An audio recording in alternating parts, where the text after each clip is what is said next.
Hello दोस्तों, स्वागत है आपका कैरियर विल स्टडी में। आज मैं आपके लिए लेकर आई हूँ क्लास 8th की सब्जेक्ट है मैथ और उसकी अभ्यास है 18D। आज मैं आपको अपनी इस वीडियो में अभ्यास 18D का फुल सॉल्यूशन बहुत ही आसान और सिंपल तरीके से कराऊंगी। तो देखो किस तरीके से। अभ्यास 18D में हमारे पास क्वेश्चन नंबर 1 है, एक लंबवृत्तीय बेलन के आधार का क्षेत्रफल 100 वर्ग सेंटीमीटर है। यदि बेलन की ऊंचाई 10 सेंटीमीटर है तो उसका आयतन ज्ञात कीजिए। किस तरीके से ज्ञात करेंगे हम, देखो सबसे पहले हम करेंगे लंबवृत्तीय बेलन के आधार का क्षेत्रफल क्या है। देखो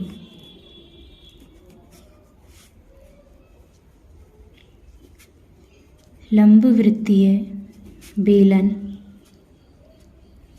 के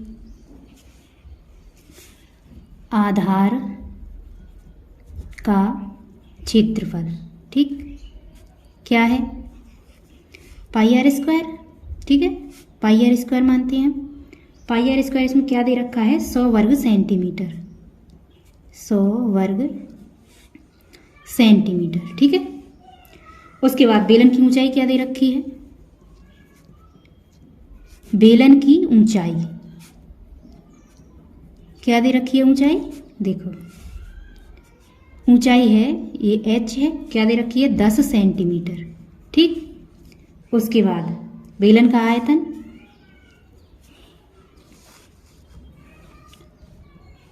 बेलन का आयतन, आयतन क्या है, बेलन का आयतन है पाई आर स्क्वायर h। ठीक, आयतन निकालना है हमको, बेलन का आयतन निकालना है, फॉर्मूला है पाई आर स्क्वायर एच। तो देखो पाई की वैल्यू, पाई देखो पाई आर स्क्वायर एच, देखो पाई आर स्क्वायर की वैल्यू क्या दे रखी है, पाई आर स्क्वायर की वैल्यू है यहाँ 100, तो ये क्या हो जाएगा 100 गुणा एच की वैल्यू क्या है 10, 100 दाई के 1000। ठीक है, 1000 घन सेंटीमीटर। ठीक है, 1000 सेंटीमीटर क्यूब आ गया आंसर, यही हमारा आंसर है। ठीक है, उसके बाद है अगला प्रश्न। अगला प्रश्न है हमारे पास, एक वर्गाकार कागज जिसकी भुजा 25 सेंटीमीटर है, उसको मोड़कर बेलन बनाया गया है। बने बेलन का वक्र पृष्ठ ज्ञात कीजिए। क्या ज्ञात करना है, वक्र पृष्ठ। बने बेलन का वक्र पृष्ठ ज्ञात कीजिए। तो देखो दूसरे प्रश्न में देखो वर्गाकार कागज, ठीक, वर्गाकार कागज जिसकी भुजा 25 सेंटीमीटर है, जिसकी भुजा क्या है 25 सेंटीमीटर। ठीक, जिसकी भुजा 25 सेंटीमीटर है को मोड़कर बेलन बनाने पर, को मोड़कर बेलन बनाने पर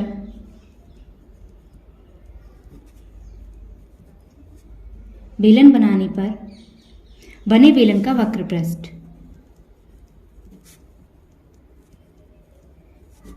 बने बेलन का वक्र पृष्ठ। तो देखो क्या है, वर्गाकार कागज का क्षेत्रफल किसके बराबर है, वर्गाकार कागज का क्षेत्रफल इसके बराबर है।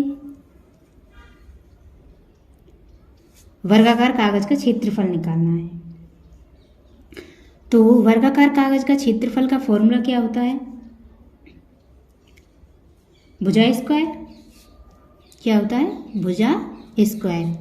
और भुजा प्रश्न में क्या दे रखी है, भुजा प्रश्न में दे रखी है 25, तो 25 का स्क्वायर करेंगे तो देखो 25 गुणा 25 कितना होगा, 25 गुणा 25 625।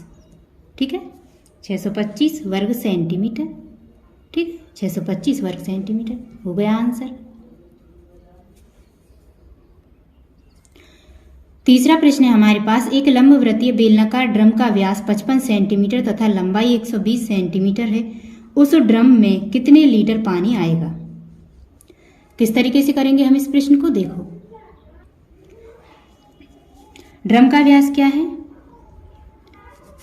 ड्रम का व्यास क्या है? ड्रम का व्यास 55 सेंटीमीटर, ठीक है, 55 सेंटीमीटर। त्रिज्या क्या है? त्रिज्या है हमारी 55/2, ठीक है, 55/2 सेंटीमीटर है। उसके बाद ऊंचाई क्या है, यानी कि एच क्या है? एच है हमारे पास 120 सेंटीमीटर, ठीक। तो देखो, ड्रम का आयतन क्या होगा? ड्रम का आयतन क्या है ड्रम का? πr²h, ठीक। पाई की वैल्यू क्या है? 22/7। आर की वैल्यू क्या है? 55/2 गुणा 55/2, क्योंकि स्क्वायर है, और एच की वैल्यू है 120, ठीक है। उसके बाद देखो,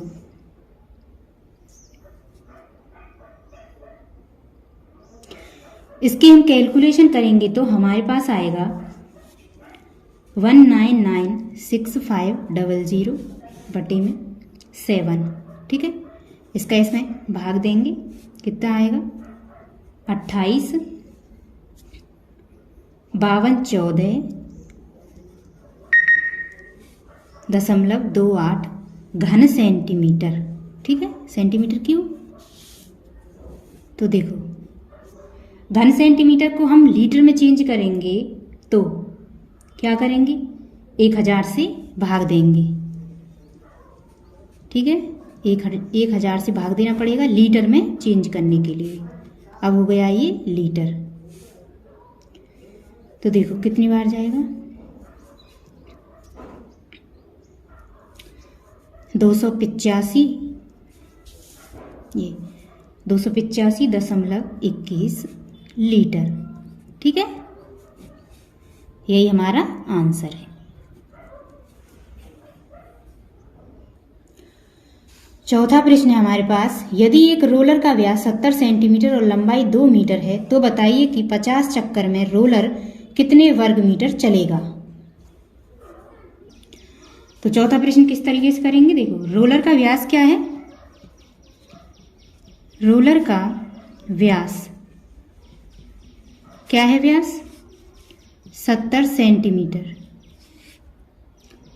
ठीक। लंबाई क्या है रोलर की? ठीक है, लंबाई क्या है? लंबाई या फिर ये ऊंचाई क्या है? 2 मीटर, ठीक। उसके बाद त्रिज्या क्या है? रोलर की त्रिज्या है हमारे पास, रोलर की त्रिज्या देखो क्या है? त्रिज्या रोलर की 35 सेंटीमीटर, क्या है? 35 सेंटीमीटर। अब देखो 35 सेंटीमीटर है त्रिज्या। त्रिज्या को हम मीटर में चेंज करेंगे क्योंकि ऊंचाई है जो वो मीटर में दे रखी है, तो त्रिज्या भी हमको मीटर में चेंज करनी पड़ेगी। मीटर में चेंज करने के लिए हम 10 से भाग देंगे तो कितना आ जाएगा?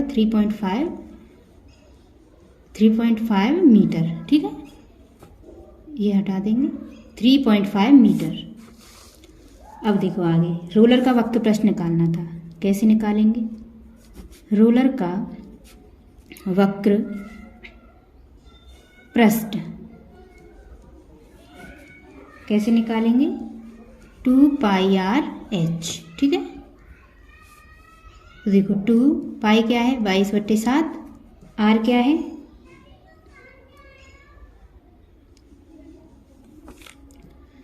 ये 100 से डिवाइड करते हैं हम, ठीक है। r क्या है? 0.35 इंटू h क्या है? h है 2, ठीक। इसकी कैलकुलेशन करेंगे हम तो हमारा आंसर आएगा 4.4 वर्ग मीटर। ठीक है, यही हमारा आंसर है। 5वां प्रश्न है हमारे पास, 3 मीटर व्यास का 14 मीटर गहरा कुआं 30 रुपया प्रति घन मीटर की दर से खोदने में कितना रुपया खर्च होगा। किस तरीके से करेंगे हम इस प्रश्न को, देखो 5वें प्रश्न को देखो। कुएं की गहराई क्या है, कुएं की गहराई यानी कि h क्या है 14 मीटर। ठीक, व्यास क्या है, व्यास है 3 मीटर। ठीक है, तो त्रिज्या क्या हुई, त्रिज्या हुई हमारी 3/2 मीटर। ठीक है, उसके बाद हमें क्या निकालना है, कुएं का आयतन। तो देखो कुएं का आयतन, आयतन क्या है कुएं का, πr²h। ठीक, पाई क्या है 22/7, आर क्या है 3/2 गुणा 3/2 और h क्या है हमारे पास, h है 14। ठीक, अब हम इसकी कैलकुलेशन करेंगे तो हमारा उत्तर आएगा 99 घन मीटर। ठीक है, 99 घन मीटर आएगा कैलकुलेशन करने के बाद। ठीक, उसके बाद हमें क्या करना है, 1 घन मीटर कुआं खोदने का खर्च क्या है, 1 घन मीटर कुआं खोदने का खर्च, खोदने का खर्च क्या है, प्रश्न में क्या दे रखा है 30 रुपये। ठीक है, 30 रुपये है 1 घन मीटर कुआं खोदने का खर्च। तो हमें बताना क्या है, अतः 99 घन मीटर कुआं खोदने का खर्च। ठीक, 99 घन मीटर कुआं खोदने का खर्च, खोदने का खर्च क्या होगा, देखो 99 गुणा 30 कितना होगा ये 2970 रुपये। ठीक है, 2970 रुपये, यही हमारा आंसर है। उसके बाद करेंगे हम अगला प्रश्न। आगे है प्रश्न नंबर 6। एक 11 सेंटीमीटर व्यास वाले बेलनाकार बर्तन में कुछ पानी भरा है। यदि 5.5 सेंटीमीटर भुजा का एक घनाकार ठोस पूरी तरह पानी में डुबो दिया जाए तो बर्तन में पानी की सतह कितनी ऊपर उठ जाएगी। तो कैसे करेंगे हम इस प्रश्न को, देखो क्या है प्रश्न में, घनाकार ठोस की भुजा क्या है, देखो घनाकार ठोस की भुजा क्या दे रखी है, घनाकार ठोस की भुजा है 5.5 सेंटीमीटर। ठीक, घनाकार ठोस का आयतन क्या है, घनाकार ठोस का आयतन क्या है, घनाकार ठोस का आयतन देखो 5.5 का क्यूब। ठीक है, इस तरह से निकल जाएगा। तो देखो ये क्या हुआ आयतन। उसके बाद त्रिज्या क्या दे रखी है हमें प्रश्न में,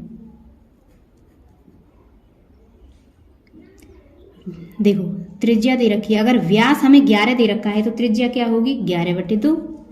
ठीक, ये क्या निकल कर आ गया 5.5 सेंटीमीटर। ठीक है, उसके बाद यदि पानी का तल, यदि पानी का तल h सेंटीमीटर ऊपर उठ जाता है, ठीक है ऊपर उठ जाता है, तो बढ़े हुए पानी का आयतन, ठीक है बढ़े हुए पानी का आयतन कैसे निकलेगा, ये देखो पाई आर स्क्वायर करेंगे और एच। पाई क्या है? अभी हम पाई को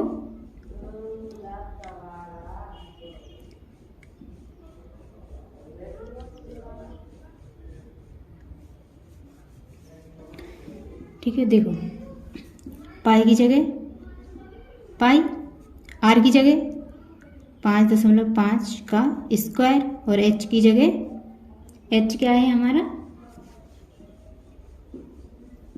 एच हमको निकालना है। ठीक है, एच हमको निकालना है। अरे ये देखो एच हमको निकालना है। तो देखो पानी का आयतन क्या है? क्या दे रखा है? घनाकार ठोस का आयतन क्या दे रखा है? 5.5 का क्यूब। तो ये इसके बराबर होगा 5.5 और ये क्यूब। ठीक है, अब देखो हमें एच निकालना है। कैसे निकालेंगे? एच बराबर हो जाएगा,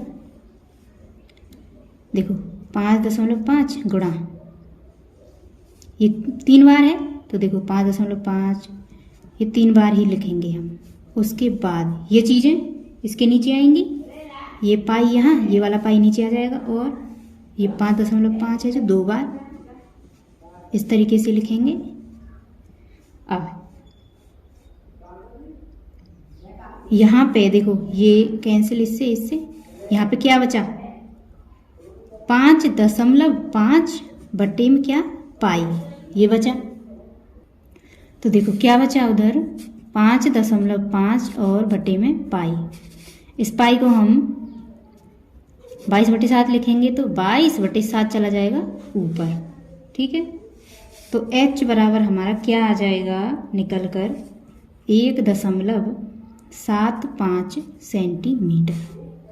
ठीक, हम इसे लिख सकते हैं पानी की सतह 1.75 सेंटीमीटर ऊपर उठ जाएगी। ठीक है, उठ जाएगी। यही हमारा आंसर है। अब है हमारा प्रश्न नंबर 7। एक 17 सेंटीमीटर लंबे और 7 सेंटीमीटर चौड़े आयत को चौड़ाई के परितः घुमाने पर बने बेलन का आयतन और वक्र पृष्ठ ज्ञात कीजिए। तो किस तरीके से ज्ञात करेंगे हम? देखो चौड़ाई 7 सेंटीमीटर, देखो चौड़ाई 7 सेंटीमीटर के परितः घुमाने पर जो घुमाने पर जो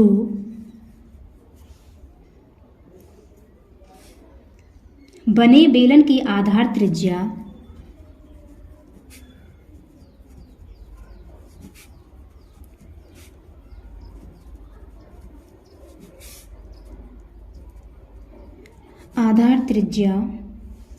कितनी है? प्रश्न में दे रखा है 17 सेंटीमीटर तथा ऊंचाई कितनी दे रखी है? h 7 centimetre. ठीक है, अब देखो बेलन का आयतन क्या होगा? बेलन का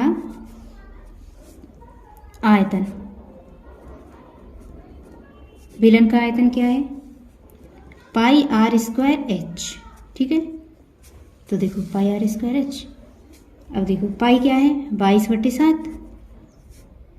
आर क्या है? 17 गुणा 17। एच क्या है? 7। ठीक है, इनकी कैलकुलेशन हम करेंगे तो कितना आएगा?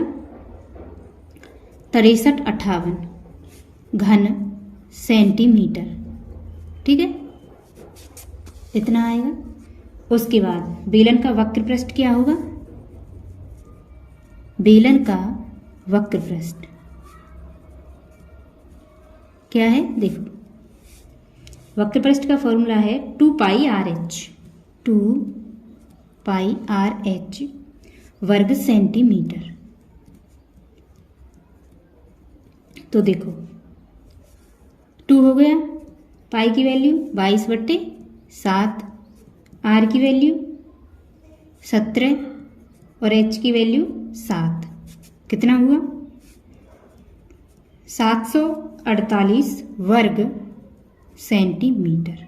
ठीक है, यही हमारा आंसर है। 8वां प्रश्न है हमारे पास, यदि एक लंबवृत्तीय बेलन के आधार की त्रिज्या 7 सेंटीमीटर तथा ऊंचाई 14 सेंटीमीटर हो तो बेलन का संपूर्ण पृष्ठ ज्ञात कीजिए। किस तरीके से ज्ञात करेंगे हम, देखो त्रिज्या क्या दे रखी है हमें प्रश्न में, त्रिज्या दे रखी है 7 सेंटीमीटर, ऊंचाई क्या दे रखी है हमें 14 सेंटीमीटर।